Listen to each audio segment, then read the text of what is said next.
Spotlight is proudly sponsored by HEC Media.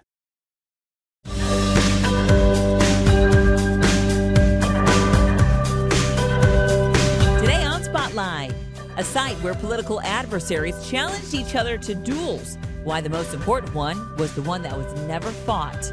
Plus, a new perspective on President Lincoln that was considered one of the best books of the year.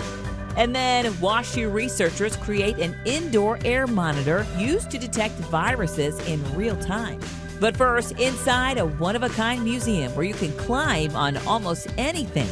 It's Sunday, and you're watching the multiple Emmy Award-winning Spotlight. City Museum makes you look at everyday objects that you might just walk by ordinarily, and then it kind of turns it on its head. There's just so much to look at, so much to always point out. That element of surprise, things to just visually explore.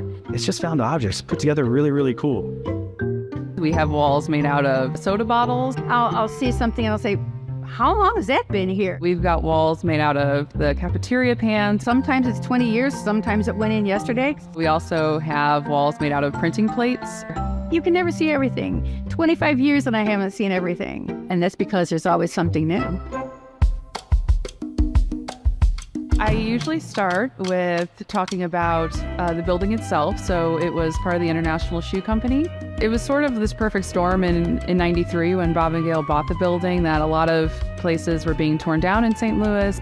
You know, we got a lot of material to build with to fill this giant, 600,000 square foot space. Oh, what City Museum is? A guy named Bob Castley bought a building very, very cheap, and then he filled it with a bunch of that was left over from other places. And they created cool patterns that we could climb on. Back in the day when it was Bob was the force. You were the hand to kind of help him mold it. Here, somebody will come up with an idea. It could be a floor staff, housekeeping, whatever. As long as it's a good idea and it fits the vision, we'll play with it. One of the greatest things we are able to do here is inspire people to make that piece of art. It's amazing. There's nothing better than having these yahoos behind you. You can come up with something that doesn't make any sense at all, and they can make it happen. It's really, really cool. Having the benefit of 25 years experience, we're a little bit maybe more deliberate in how we build. Under the guidance of Rick, it's more of a collaborative experience, and I think that that's been really neat to see because it really means that the different artists are able to come out and use their own aesthetic and their own vision. That's the best version of the museum, is what people are fascinated by and what they're passionate about and what they love kind of makes its way in here. When you walk in the front entrance, the reason we built the walkway around it so you start to feel it as you come in. You're like, all right, I'm into something. Now I'm a part of something. So, it's the only place you can climb on almost everything. I think it's easy for people to come in and they see the slides and the tunnels and they're like, oh, it's a playground, which it is absolutely that. But it's also, history and these giant sculptures that you're able to crawl through and experience. I feel like my job is to kind of provide context to what you're looking at and explain why it's so cool. I think also the museum builds confidence. It's one of the coolest things. Skateless Park, I can watch those bowls and you see those kids. One year they won't go, but you see the same kids come back and slowly they work their ways up. It's just so nice to see those things happen. It's difficult to express what a fun and intriguing and inspiring environment this can be. I'm 100% biased, but I think it's the best place in St. Louis and definitely worth seeing. City Museum couldn't exist anywhere else. It really is an experience for everybody. And I can honestly say that I think maybe without City Museum, I don't know that downtown West would have had the type of growth and revitalization that it's had over the past 20 years. One thing that is kind of exciting for us right now is we're expanding into different, not only areas of entertainment, but areas of art. There's a effort now to reach out into the city and getting in touch with more local artists.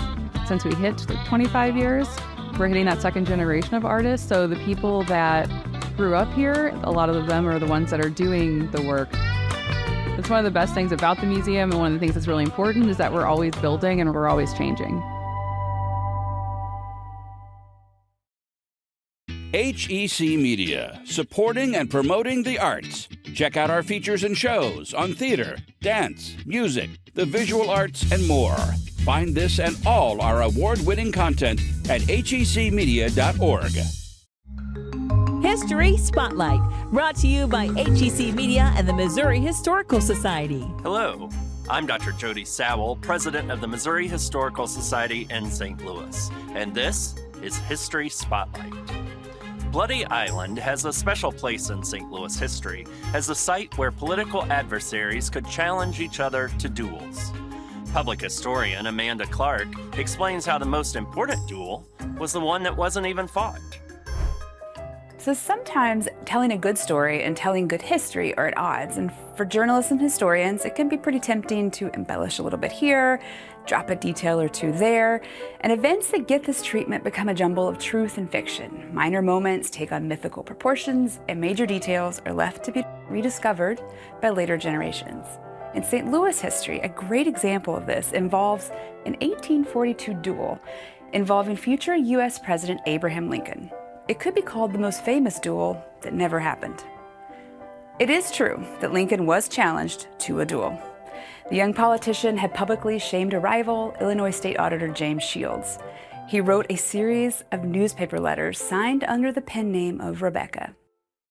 The letters ridiculed Shields' political views, made fun of his business skills, and even were pretty harsh about his romantic endeavors. Shields felt no choice but to challenge Lincoln. They meet on an island in the Mississippi to fight using swords, not guns. Their friends convince them not to fight. Everyone lives, goes on to make a lot of history. Those are solid facts. But as the story passed down through generations, several parts start to shift in pretty interesting ways. First, the location. You'll easily find lots of reports that it happened on St. Louis's infamous Bloody Island, a well-known spot for dueling. But in reality, it took place 25 miles away, just outside of Alton, on the less dramatically named Sunflower Island. Second, it's commonly said that they chose the island because dueling was still legal in Missouri. Also, totally untrue. It had been illegal since the 1820s. But what was true was that under Illinois law, dueling would have made them ineligible for public office. There are also several parts of the original story that are way more colorful than the distilled version. Those letters that started the whole business, they were written by Abraham Lincoln and his then-fiancée, Mary Todd, and the actual duel was stopped before it was started, when one of the men in the party called Shields a whippersnapper and threatened to spank him. Both Lincoln and Shields refused to talk about it with anyone for the rest of their lives, and Lincoln even told someone once, "If you want to be my friend at all, you will never bring it up again." So it's pretty easy to see why journalists and historians may have wanted to embellish a little bit on that story. Next week on History Spotlight, why engineers didn't believe that this spectacular St. Louis bridge would stand. To learn more about the Missouri Historical Society, visit mohistory.org. HEC Media. Recognized, celebrated, honored time and again for excellence in the industry. Find all of the award-winning content at hecmedia.org. Over 16,000 biographies of President Abraham Lincoln have been published since his death, more than any other American political figure. And yet scholars, leaders, and history buffs remain fascinated by his complicated genius and significance to the American story. For today's conversation, two preeminent historians discuss new perspectives on President Lincoln. David S. Reynolds is widely considered one of the greatest historians of 19th century America. His prize-winning books include biographies of Walt Whitman, Andrew Jackson, and Harriet Beecher Stowe. His latest book, Abe, Abraham Lincoln in His Times, is a cultural biography focusing on how Lincoln was shaped by his tumultuous era. Basically, I got inspired because I've spent most of my career studying his period, the period of the pre-Civil War era, and it was the greatest period in our literary history with Melville, Hawthorne, Poe, Whitman, Emerson, Thoreau, all those people. And I noticed that in book after book on Lincoln, frankly, a lot of the cultural background was left out. Emerson said that Lincoln was the one statesman in history, really, who traversed the whole range of experience. From the highest, he could recite Shakespeare by the page, to the lowest, he liked sort of dirty jokes. And And in the middle, he loves sentimental, sappy poems and so forth, and also songs. So I was interested in that whole interchange between Lincoln and his culture, because after all, we know today that a lot of politics is defined by our culture. The question that motivated me to study Abraham Lincoln and John Brown and put the two together was an abiding question that certainly citizens in a democracy have to face. And that is, what do you do when you think your government is on the wrong track? And this can be waging an unjust war, or it can be sustaining an ugly and an unjust institution like slavery. I was drawn to John Brown and Abraham Lincoln because they both agreed that slavery was quite wrong, but they disagreed dramatically, violently indeed, on what to do about it. Abraham Lincoln was the thorough pragmatist. He was a man of the law. He revered the Constitution and the Union. And so Abraham Lincoln felt constrained in acting against slavery by the Constitution. And he placed the Union higher than emancipation because he believed that emancipation would only come lastingly, legally, constitutionally, through the Union and the Constitution. He compared himself, and many cartoonists and everything of that day compared him to Blondin, this tightrope walker who went back and forth across Niagara Falls, sometimes with a person on his back, sometimes pushing a wheelbarrow, sometimes on stilts. And during the war, when Lincoln was approached a couple of times by people who says, "Why can't you make this a more anti-slavery war from the very beginning?" He said, "If I were Blondin and pushing my wheelbarrow above Niagara Falls and it had the entire American future in it, would you say, Blondin, lean left, Blondin, lean right?" No, I have to keep on my rope. If I say the wrong thing or do the wrong thing right now, what's going to happen is we're going to lose Kentucky. We're going to lose one of the border states, Missouri, Kentucky. There were 5 border states that were slaveholding states, but he said if we lose them, we're just going to lose the war. That's all. We're going to lose the war. So at the beginning, he did have to be, really, really cautious, even though, as you mentioned earlier, he hated slavery just as much as John Brown. To find out why the debates between Lincoln and Douglas were on a much higher level than they are these days, watch the full interview at hecmedia.org. They are the best-selling authors and all of your favorite genres. For in-depth, one-on-one interviews, go to hecmedia.org. A team of scientists at Washington University in St. Louis has developed an indoor air quality monitor to identify infectious diseases in a public space, starting with the detection of COVID-19. So the device they created could detect if someone in a room or wing of a building is infected. It's a real-time pathogen air quality monitor that can detect COVID-19 viral particles that a person is shedding in about 5 minutes. Airborne respiratory virus detection in aerosol science. Using our device, even you have one person in a standard classroom shedding, it will take between 3 to 5 minutes to detect it using the biosensor. Rajan Chakrabarty is an expert on aerosol engineering. He's an associate professor of energy, environmental, and chemical engineering. The aerosol route is dominating the spread. During the pandemic, Dr. John Cerrito, professor of neurology at Washington University School of Medicine, did some digging and reached out to Chakrabarty in an email about COVID-19 transmission and detection. So when you receive an email from someone at the medical school with the word aerosol, you kind of immediately feel like responding to that person because here is someone who seems to get the point. I immediately responded, and then the whole show started. That's because Cerrito's lab already had a biosensor. We had a great biosensor for Alzheimer's disease that we knew we could detect proteins very quickly. And we had the idea, can we convert this for something for COVID instead? Probably the world's most sensitive biosensor, which can go down to tens of viral RNA copies in 1 cubic meter of air. So Chakrabarty's lab created the pathogen air quality monitor in collaboration with Cerrito and Dr. Carla Udy, an associate professor of psychiatry.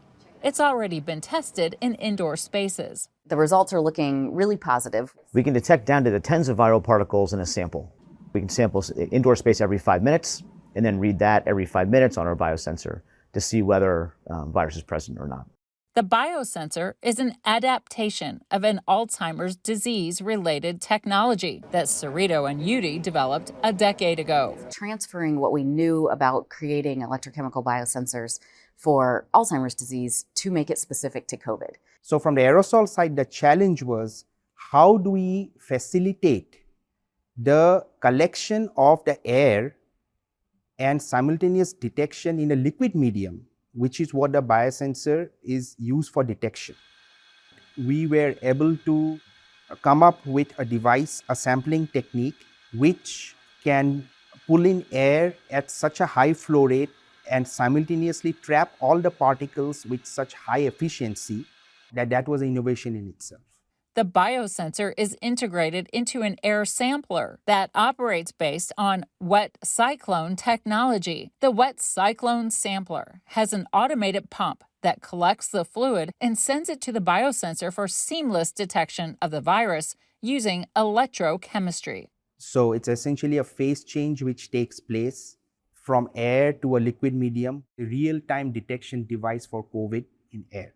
They hope it will be ready for public use within the next several months. There's a lot of places this could be used, and we understand from the beginning that there's going to be some places that don't want to know. The team is creating the capabilities, not the policies. Almost from the beginning, we've been working with a company, Y2X Life Sciences, that has an option to license the technology. We work with them from the beginning on the idea of how do we commercialize this, how do we get this to market. We're also trying to expand this to detect other targets. So any other antibody that we can develop and attach to these chip-based electrodes. You can detect multiple viruses all in the same 5 minutes with the air quality monitor. And then there's a lot of other options, bacteria or fungus. It's not just specific for viruses. Next phase of this study would be in large open spaces, directly hook up this device into the HVAC system. Even if there is a trace quantity of virus suspended in air, it will immediately detect it. If there is a likelihood of outbreak as detected by this device, then they need to take action. For more St. Louis stories, subscribe to the HEC YouTube channel. Connect STL from HEC Media.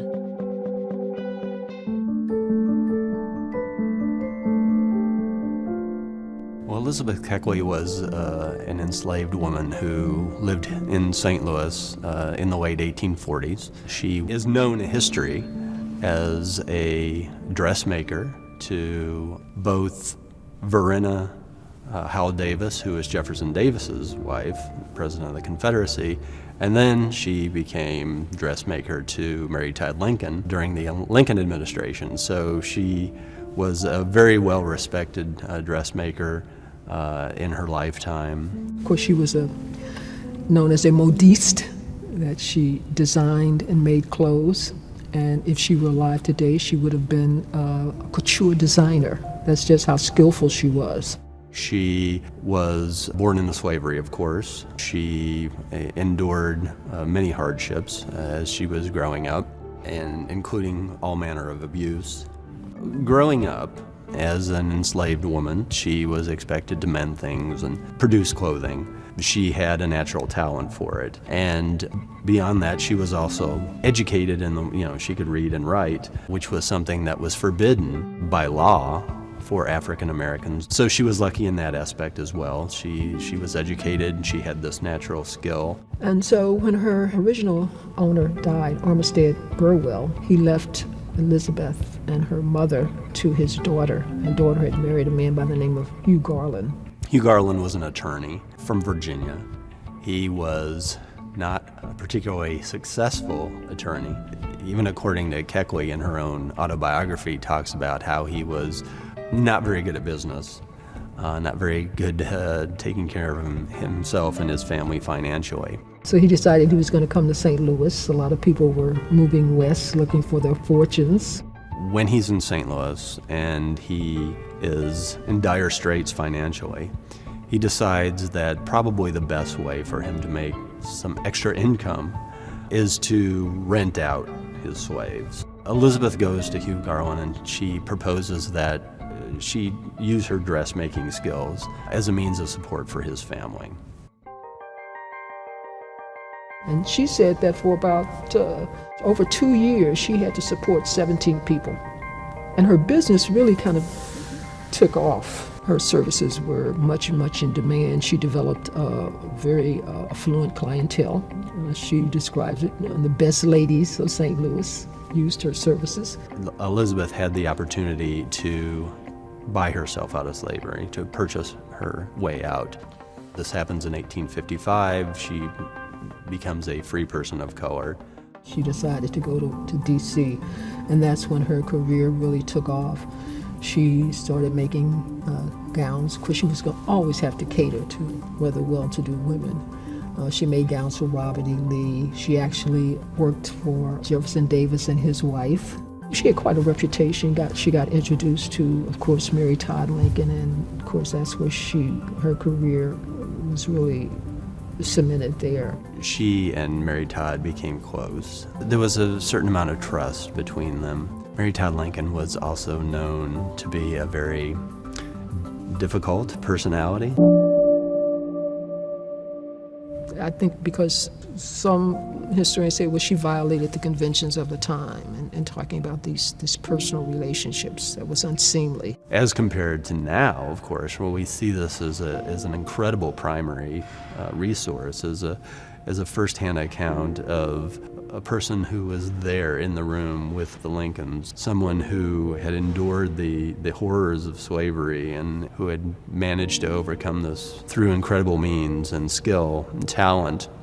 It is probably one of the most insightful of these types of narratives that we see from this time period. She had a story to tell. HEC has been bringing you positive programming and award-winning content for decades.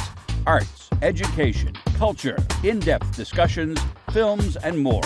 All in one place, hecmedia.org.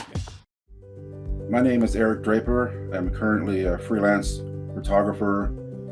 I started in photography actually back in my junior college, and I wanted to learn just art photography at the time. And then a friend of mine talked me into joining the newspaper staff at my junior college, and that's where I kind of fell in love with photojournalism. I worked for several newspapers during my career. The Seattle Times, which was my first job out of college, the Pasadena Star News in California, and then I moved out to New Mexico to work for the Albuquerque Tribune. That newspaper was known for its photo stories and design, and I learned a lot about storytelling and about covering long-term projects. My journey to the White House as the photographer for President George W. Bush was something that really wasn't a plan. It was something that really just kind of presented itself, and I decided to kind of go for the opportunity. Back then, when I was an Associated Press photographer, I was assigned to be the photographer on the George W. Bush campaign. Back in 2000, the election wasn't decided that night, and no one knew which way it was going to go. And that gave me the opportunity to actually think about pursuing the position. So what I decided to do was take a page out of President Bush's playbook, because during the campaign, he would always say, I'm going to look you in the eye, and I'm going to ask you for the job. I want to be your president. So I had the opportunity because he became president-elect back in late December 2000, and my wife and I were invited to the party. So I thought, this is where I'm going to make my personal pitch. So at the end of the party, I walked up to him and I said, thank you for inviting us to the party. By the way, I want to be your personal photographer. I looked him in the eye and I didn't blink. He looked at me like he never thought about it before, and he looked away. It was the longest handshake ever. And he said, I really appreciate that. I'll get back to you. And a week later, I'm sitting in front of Andy Card, the chief of staff, back in Austin, Texas, interviewing for the position. And he pretty much hired me on the spot. So this is one of those kind of lightning strikes. I was in the right place at the right time. And I was the person who didn't know anything about being in the White House or being the personal photographer for a president. So I had a lot to learn pretty quickly. There was really no typical day in the White House. Every day was an adventure. I did have a routine. I would show up at like 6:30 in the morning, and the president would walk down from the residence and walk to the Oval Office around 7 o'clock on the dot every day. It was like clockwork. And I would literally just kind of follow him to the Oval Office and wait for his schedule to start. I really had an amazing access throughout the day. throughout all my time in the White House. And I had top secret clearance, and I wasn't there to brief the president. I wasn't there to tell the president what to do. My job was to be the professional observer. The president had a big comfort level with my presence where he can be himself. He didn't have to talk to me, and I would just float in and out and document his day. A lot of times I was so caught up in the moment of being the photographer, thinking about the logistics of everything. But as long as I was in front of the president, I wouldn't miss anything.